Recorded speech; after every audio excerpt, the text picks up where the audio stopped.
Knowing just a little bit about the advanced options in the discussion board will save you hours of time. For instance, when you go into the discussion board, you will see the discussions listed over here on the left, but beside each discussion you will see how many people have already replied in some way, whether initial thread or replying to someone else. And this number tells you how many of those replies you have not read. And this one tells you how many people have participated. The really cool thing is, after the first beginning of your discussions, when you're going in there and not many people have answered yet, and you come back and you see that there are all of these things that have been said, you can click on the ones that you have not read, and Blackboard will collect them all together for you so that you can scroll down in one way and just read what people have to say in one foul swoop. And you can reply to people this way also. I'd like to also tell you, though, when they collect these things in this way, so that all that you've not read are collected, they are not collected in threads, like the first thing a person said and then the replies to them. So it gets confusing if you do not address your audience like this person has done, hi Diane, and then sign it. Now, I know up here it tells who it is, but it's so much quicker and actually polite if you just say who you're addressing this comment to. Now, this person says it makes perfect sense. I can totally relax. I can tell the students it's like learning totally a new language and something it is very overwhelming. She's not telling us what makes perfect sense. And because it's not part of a discussion thread, an initial, it can get confusing. So I'm going to ask you please to first use a greeting and salutation, but when you say it makes perfect sense, you should say it makes perfect sense that, and restate what you're talking about, so that if you are using the discussion board in this collection way, that you know to whom the person was talking and to what they are referring. I'd also like to show you very quickly that you could say, I select all of these, all 23, and I can mark them as read. And then the next time I look at the discussion board, I will see that I have read all the discussions in this particular prompt. So it really helps to make things go quickly.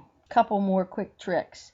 If you didn't collect all the discussions that you have not read, if you just went into the discussion board and you wanted to see the flow of the threads, you could do that very easily by collecting them yourself.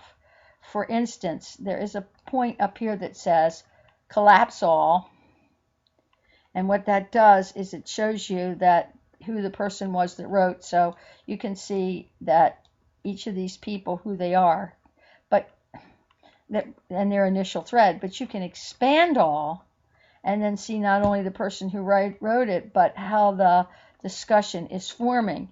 And if I look down here, for instance, this one is particularly long, so I might want to collect just the threads in this discussion and make sense of things. So I can do that very quickly by saying collect, and it says, okay, you didn't tell me what you want to collect, so I've got to go back down to that long discussion and say, all right, Terry is the person that I want to see what's happening here, and this is a reply to her, and the reply to the next person, and the next person, and the next person. So I'm going to collect those threads very quickly. I just say collect, and now all those are gathered together so I can see the initial question and then all the replies to that question. Now, this person did not follow the steps that I asked them to in writing a greeting and a salutation, and I can tell it's written by Terry, but it gets very confusing in the end. So please remember that. But as I look, I see what John has had to say, and then he's saying some more here, and I can just read very quickly down the whole idea of this particular discussion, and I can stop at any point and reply. But when I do, I'm going to do as this person has done and say hi John and Terry, or to whomever I'm writing, and sign my name, and that's a help too. So to quickly recap, when you go into the discussion board, before you open a discussion or create a thread, look over here and see how many posts there already are there, how many you have not read, and how many people participated. And your goal in the end is to make sure that this number is a 0, that you've read every one of them. You certainly don't have to answer every one of them. Let me quickly show you, in case you've never used a discussion board. Here's where you create a thread.